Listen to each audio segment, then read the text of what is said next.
Hey everyone, Melanie Minshinger here, illustrator for Gina K Designs. If you've been online this week, then you probably already know that Gina K has released a really amazing line of foils and foil accessories through ThermoWeb. So I'm going to be showing just a little bit today, doing some cards that I shared in our blog hop this week, what you need to get started, and how easy it is to make two cards when you use the negative piece of your foil. And then also how you can create kind of a mask that's going to create different types of frames within that piece of negative foil.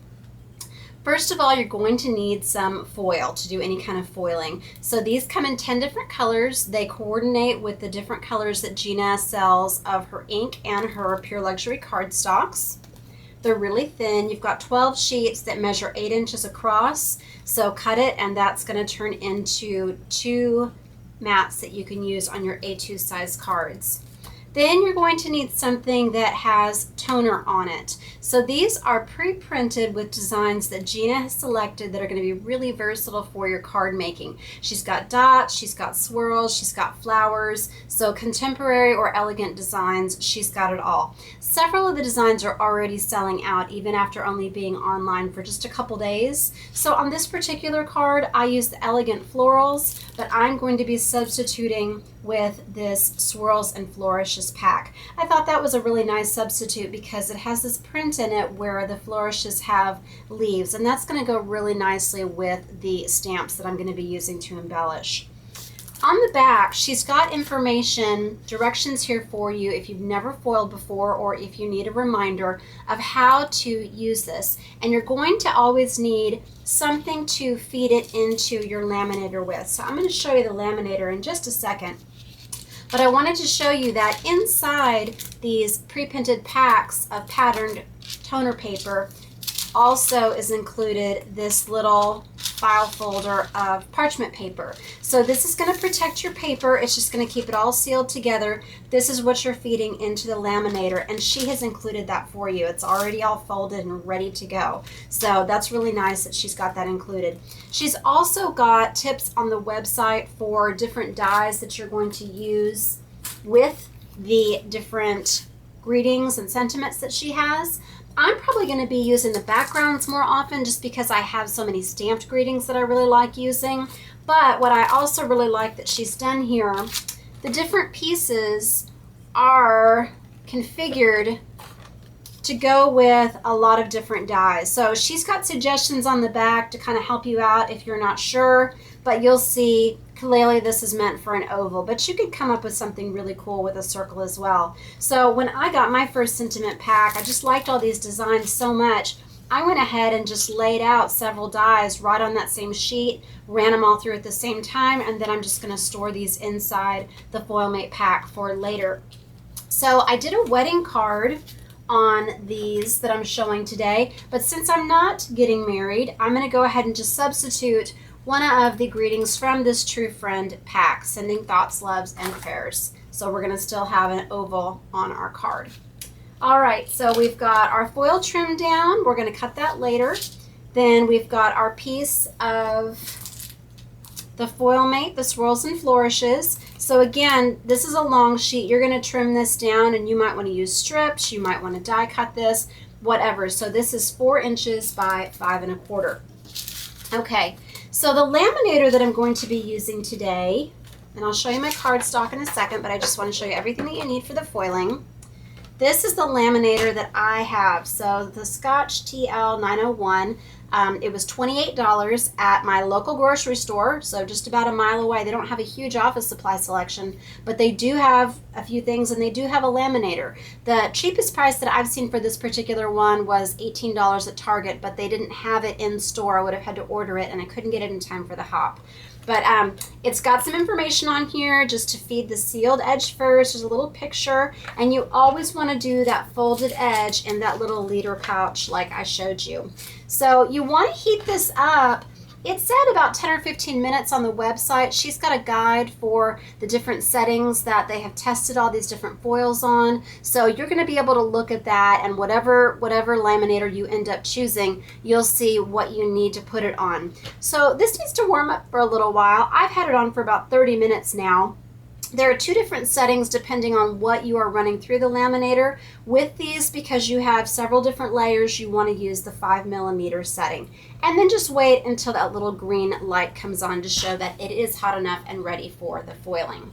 Okay, then you're also going to need, after you cut out your die, we're going to make this all layered onto our little packet.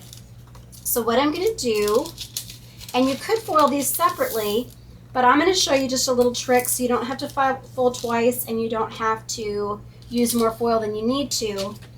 Because you're not going to see what is underneath here, I'm just going to put this right on my mat where I want it to be. And then when I first did the foiling, I thought maybe it went that way, but it's just the way that it looks. You think about how you want the red to be on top, so you lay it just right over, okay? We're going to fold this up, and I forgot to show you really quickly the different dies that she's got here. So I actually cut this out with the double stitch dies, but I can't find that packet right now, so I went ahead and just substituted the single stitched one, and it's really nice. She has a different little versatile shape in the middle of each one. So that's what I used for this little black mat that I'm going to be putting behind it. Okay, so we're going to go ahead and let me put this under the camera, and we're just going to lay this in. You feed it from the top, and you don't have to push it in or anything. It's just going to accept it as soon as it feels something there. And I'll move this back so you can see it come out. And it takes about 30 seconds. It's really fast.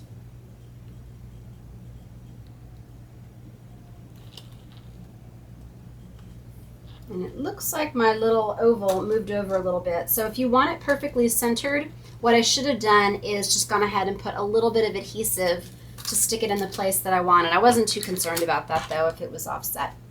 Okay, so we'll take this off, take this out. You can use this again and again and again and again, but you will have one in every packet.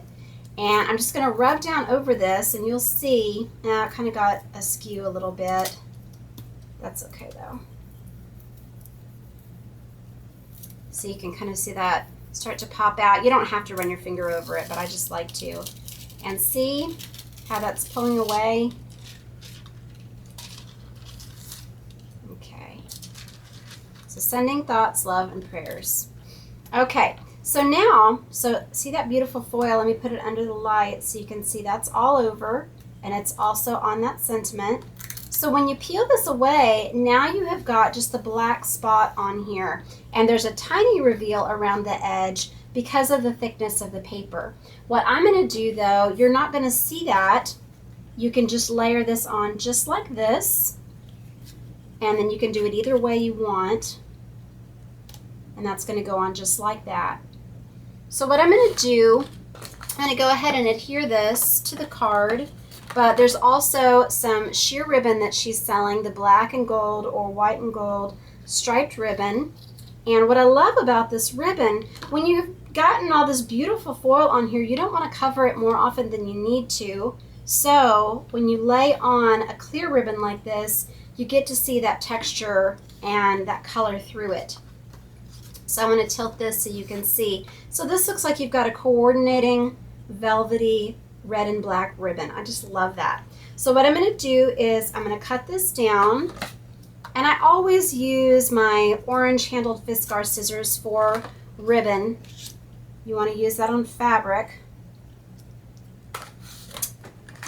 If you use your paper snips on ribbon, they'll get really dull, and vice versa. If you use these on paper, they get really dull. And then I want to just get my little, got this adorable new little tape runner here. So I'm just going to put that on either end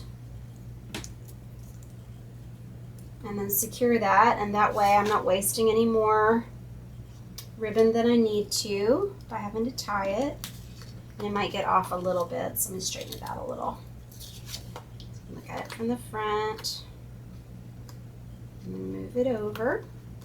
Okay, and now I'm going to just put this on the larger oval. So see, when I put that on there, and because it's bigger, I can also straighten that out, how it moved over. And I want to pop this up I'm using some of the ThermoWeb foam adhesive that I used in my blog this last week, and I love how thick this is. I mean, it is super fat. It's, how thick is it? It's 1.5 by 1.5. That's not the thickness though, but it's really thick. I would say at least 3/8. So it just packs a nice punch on your card. Okay, and then, and I use the Gina K Pure Luxury Black Onyx for that. And my supply list is below. I had so many things that I wanted to share today, so I didn't want to spend more time than I needed to at the beginning with all the materials. So then I'm just going to layer this on, and I want to embellish this with some of my stamps. So what I'm going to do is, I've got my A Year of Flowers 3 set here. Stock is a little bit low on this set right now though. Put this on some white paper so you can see it. I made this set to coordinate with my original A Year of Flowers, and it just gives you all the same types of flowers, but smaller versions and just little buds that you can mix in to make really beautiful arrangements. So I'm using this little rosebud, and where is it? Where'd my rosebud go? My desk is just so messy with having all this extra stuff and the laminator on it. I apologize. Here it is. Okay. So you're just going to need a small block for this little rosebud. And I just wanted to keep this card monochromatic, just with the red, the black, and the white. But I've got leaves in this set, so if you want to stamp those onto some green cardstock, you could do that. So this is with the Versafine Onyx Black ink. It's so dark. This is going to save me a lot of time in coloring. All I'm going to do here is I'm going to add just a little bit of shadowing with a darker red marker. So this is the DR6, the Spectrum Noir, and I'm just going to be tracing under all of the areas where the petals are overlapping and where you see those little dark lines in my image. So it's all built in for you. It shows you right where to put it. And then I like to put a little bit in the middle where it's all folded together. And then we're going to cut this out and pop it up. I use 2 on my card, so I already have one that's pre-cut, so you don't have to see me cut both. So I'm just going to cut this out with my little paper snips. And then I'll show you, as soon as we get this popped up, how you can use the remainder of that foil on a second card. Now I'm not going to adhere it because you need to use some spray adhesive for that. There's other adhesives you could use as well, but I think that works the best to get really good coverage and not seeing a tape line or have a thickness there. But you need to do it outdoors because there are a lot of fumes and it's messy. Well, not messy, but you wouldn't want spray adhesive on everything on your desk. That's what I mean. Okay, so here's my little rosebud. Now, like I said, stock is a little bit low on A Year of Flowers 3. They usually sell out during videos. So here is a larger rose that I have from my original Year of Flowers. So you can see how these 2 images are drawn in the same style. So you can make huge arrangements of roses that look like they're full blown and like they're buds. So I'm just going to take some more of this foam adhesive. And I think I'll go ahead and just put both of them on the card since I have them.